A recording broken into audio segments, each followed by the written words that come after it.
Ribuan massa pendukung Prabowo Hatta sudah berkumpul di Jalan MH Tamrin jelang putusan MK siang ini. Sementara pihak kepolisian sudah memblokade jalan mulai dari wilayah Patung Kuda hingga ke gedung MK. Ya, inilah pantauan udara Berita 1 TV di kawasan Bundaran Hotel Indonesia beberapa saat lalu yang memperlihatkan situasi yang sudah mulai lengang karena massa pendukung Prabowo Hatta telah bergerak menuju Bundaran Patung Kuda dekat gedung Mahkamah Konstitusi. Di situ memang sudah mulai ditutup.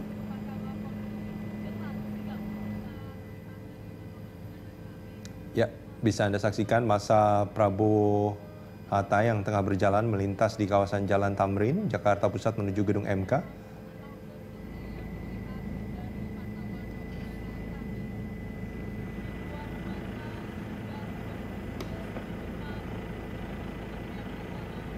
Massa pendukung terlihat tertahan di kawasan Tamrin karena padatnya orang yang berkerumun di sekitar Bundaran Patung Kuda. Massa tidak dapat bergerak ke arah gedung MK karena memang ditahan oleh barikade kawat berduri dan aparat kepolisian. Selain barikade kawat berduri, sebetulnya juga masih banyak lagi lapisan yang menahan ya, Pak Roni ya.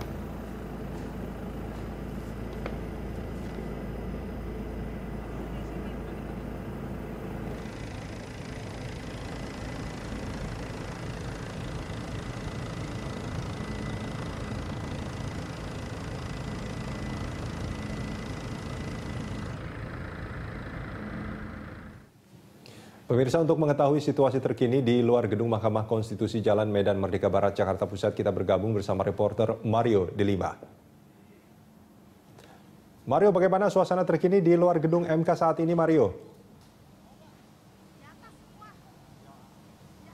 Ya Rudi, sampai saat ini memang konsentrasi massa masih tertahan di depan Patung Kuda, yaitu di depan gedung Indosat, dan sampai saat ini memang pengamanan di sana masih bertahan di sana karena memang menurut Polda Metro Jaya mengatakan bahwa memang tidak diperbolehkan massa masuk ke dalam ring 3 di tempat saya berdiri saat ini. Walaupun seperti biasanya pada sidang sebelumnya ring 3 itu hanya berada di depan gedung MK. Namun saat ini diperluas sampai 2 km sampai ke depan gedung atau Indosat. Dan juga kami mendapatkan informasi bahwa memang massa dari Bundaran HI sudah berjalan sampai ke depan Patung Kuda, dan hal tersebut juga membuat perhatian khusus bagi para pengamanan karena mereka sudah mulai menempel ke sana, dan juga aparat berpakaian lengkap untuk pertahanan sudah ditetapkan di sana, Rudi.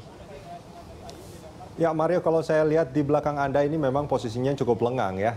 Apakah memang tidak terlihat atau terjadi sama sekali sejak tadi para pendemo yang mungkin mencoba untuk nekat mendekati wilayah gedung Mahkamah Konstitusi? Sempat pada beberapa jam lalu, mungkin sekitar 1 jam yang lalu, ada beberapa pengikut atau pendukung Prabowo Hatta mencoba untuk masuk ke dalam barikade keamanan, namun mereka tetap ditahan di sana. Ketika ditahan, memang ada beberapa dari belakang melemparkan botol minuman yang berupa botol plastik, dan juga kami mencoba bertanya kepada Kapolda Metro Jaya Dwi Priyatna. Ia mengatakan bahwa hal tersebut masih bisa ditanggulangi dan juga tidak dapat masih bisa dipertahankan untuk tidak melakukan aksi anarkis. Ia mengatakan juga bahwa hal tersebut bisa ditahan karena ia juga langsung turun ke jalan untuk menahan agar massa tersebut tidak melakukan aksi-aksi pelemparan seperti hal itu. Dan juga kami mendapatkan informasi, Rudi, bahwa hanya 100 massa yang sudah terdaftar untuk melakukan demo hari ini. Itu artinya ada ribuan massa yang lain hanya berjalan ke sini tanpa izin. Atau tadi kami mencoba bertanya apakah itu hal yang ilegal. Kapolda Metro Jaya mengatakan hal itu memang ilegal. Oleh karena itu mereka akan tetap melakukan penahanan para massa agar tidak masuk ke sini karena memang massa tersebut hanya 100 orang yang memiliki izin. Demikian, Rudi. Baik, terima kasih reporter Mario de Lima melaporkan langsung dari depan gedung Mahkamah Konstitusi Jakarta Pusat. Ya, Pak Roni, ini kalau tadi laporan dari Mario De Lima katanya cuma 100 sebetulnya yang melapor. Tapi kalau catatan yang lain mengatakan berbeda ya, ada sekitar 7.500 sebetulnya yang dicatatkan. Itu catatan intelijen ya. Catatan intelijen bahwa ada rencana mereka mengerahkan massa sekitar 7.000 sampai 8.000. Oh, itu catatan intelijen sebetulnya. Artinya beberapa ini memang mereka tidak melaporkan secara resmi. Sebagaimana yang tadi dijelaskan Kapolda Metro ya. Nah, itu mereka saat ini berkonsentrasi di di depan gedung di depan wilayah Patung Kuda. Nah, tadi dikatakan dari laporan kawan-kawan kita, artinya mereka ini ilegal. Ya. Atau bagaimana sebetulnya status hukumnya mereka melaporkan? Seharusnya kan mereka ketika akan mengadakan unjuk rasa kan memberitahu. Paling tidak kita bisa tahu berapa jumlahnya yang harus dilayani oleh Polri, karena kita menyesuaikan dengan jumlah mereka. Ya memang melayani kita. Undang-undangnya seperti itu ya, kita memberikan pelayanan. Tapi kalau dia unjuk rasanya sudah brutal kan, bukan melayani lagi, tapi kita meredam agar mereka tidak sampai anarki. Sampai jam berapa ini proses penjagaan akan dilakukan? Batasnya jam 18.00.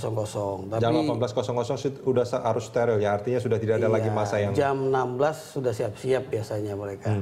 Sudah capek juga kan mereka. Mudah-mudahan ya. Mudah-mudahan memang akhirnya lambat laun memang capek sendiri ya, nggak perlu harus melakukan. Saya kira ya begitu putusan ya kan, mereka saya kira menyesuaikan dengan putusan yang telah diumumkan tadi. Ya. Nah, ini kan sebetulnya untuk masuk ke wilayah Mahkamah Konstitusi pada saat putusan nanti ada beberapa tim yang akan ke sana kan. Ini lewat mana nanti jadinya ini?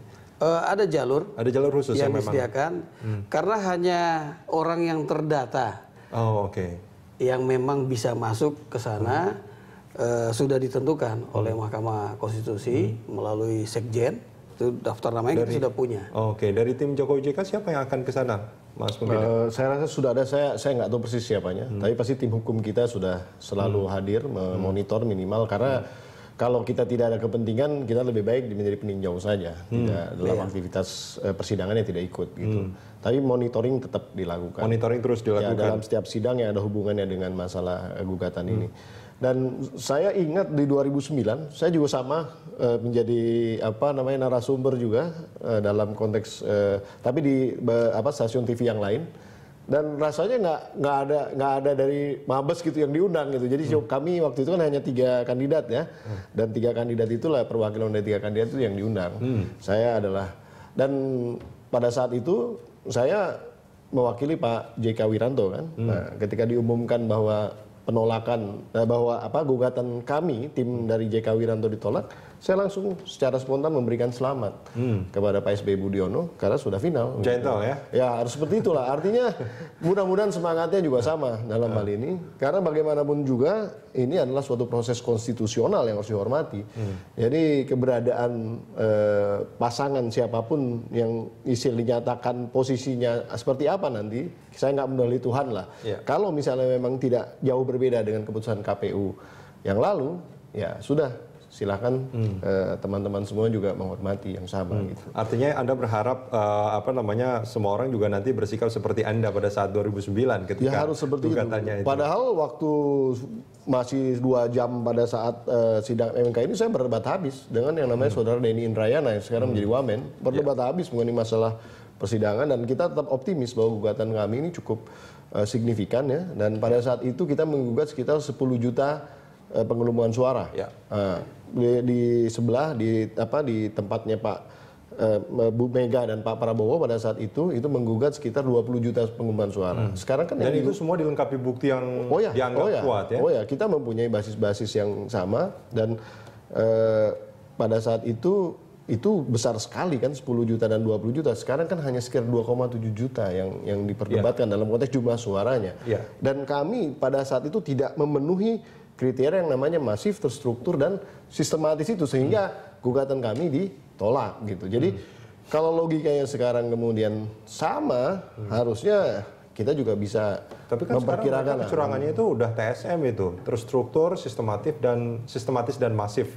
Iya, terstruktur masif itu harus dari segi jumlah dulu. Apakah jumlahnya kemudian membuat perbedaan signifikan di dalam konteks hasil yang diumumkan KPU terlebih dahulu? Itu dulu, dari masifnya dulu, baru kita lihat terstruktur dan sistematisnya gitu. Apakah ini memang suatu pekerjaan yang dilakukan secara terorganisir kecurangannya atau memang terjadi spot by spot. Nah, artinya begini, kalau misalnya memang tidak terstruktur dan jadi spot by spot, memang tidak menghilangkan pidananya. Saya tadi off air juga bahas dengan Pak Roni gitu. Pidananya tetap bisa diproses lagi gitu berdasarkan, tapi kan masalahnya karena ini bukan tersentralisasi lagi, ya silahkan digugat berdasarkan basis-basis daerah yang memang bermasalah tadi. Gitu. Atas dasar pidana ya? Atas dasar pidana biasa saja begitu. Jadi. Nah kalau pidana pemilu sendiri sudah banyak yang dilaporkan. Ini harus dari Bawaslu ke kepolisian ya, kalau saya tidak salah. Masuk pidana pemilu harus melalui Bawaslu. Karena ada tim penegakan hukum terpadu, di sana ada jaksa, ada Polri dan juga dari Bawaslu. Terkait Pilpres ini sudah banyak yang masuk, Pak? Sepertinya belum ada ya yang berkaitan dengan kasus-kasus yang masuk ke ranah undang-undang Pilpres. Tapi di luar itu banyak kita terima laporan. Ya. Contohnya? Seperti kemarin mereka melaporkan KPU, ya kan? Kemudian KPU juga melaporkan ada ancaman, ya sebaliknya. Juga ancaman diculik ya? Ya macam-macam itu kan. Artinya kalau menculik kasih tahu. Termasuk juga kasus obor rakyat ya seperti itu. Jadi banyak kasus yang di luar undang-undang Pilpres yang juga kami terima. Ini menarik sebetulnya. Kalau seandainya pidana-pidana yang dilaporkan kalaulah nanti ada money politik kan juga dituduhkan di MK ini. Itu terbukti, itu akan seperti apa nanti?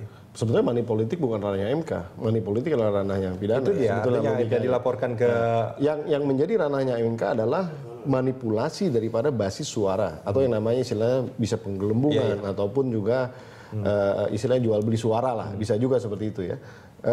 Ini harus dibuktikan berdasarkan aduan sahnya atau tidaknya C1 sebetulnya. Artinya kalau dalam basis level yang paling bawah itu C1 adalah buktinya. Dan memang kita juga bisa lihat ya, kan totalnya 2,7 juta suara yang diperdebatkan.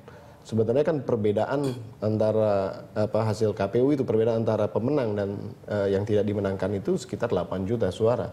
Itu kan sekitar 2,7 kalau 8,6 dikurangi kira-kira 6 juta lah bedanya akhirnya kan. Jadi masih jauh berbeda. Tidak akan mempengaruhi hasil ya. Lucunya angka 6 juta ini kan sekitar 52%. Di mana? Itu kan sama dengan quick count yang awal-awal itu yang katanya menurut pihak sebelah itu adalah basis basis datanya tidak benar begitu ya, yang tidak boleh diakui gitu. Jadi kalau boleh senyum-senyum sih teman-teman yang melawan quick count yang 52% itu merasa benar ya. Mungkin ini juga. Oke, terbukti gitu kira-kira lah. Kita akan sambungin di segmen berikut nanti.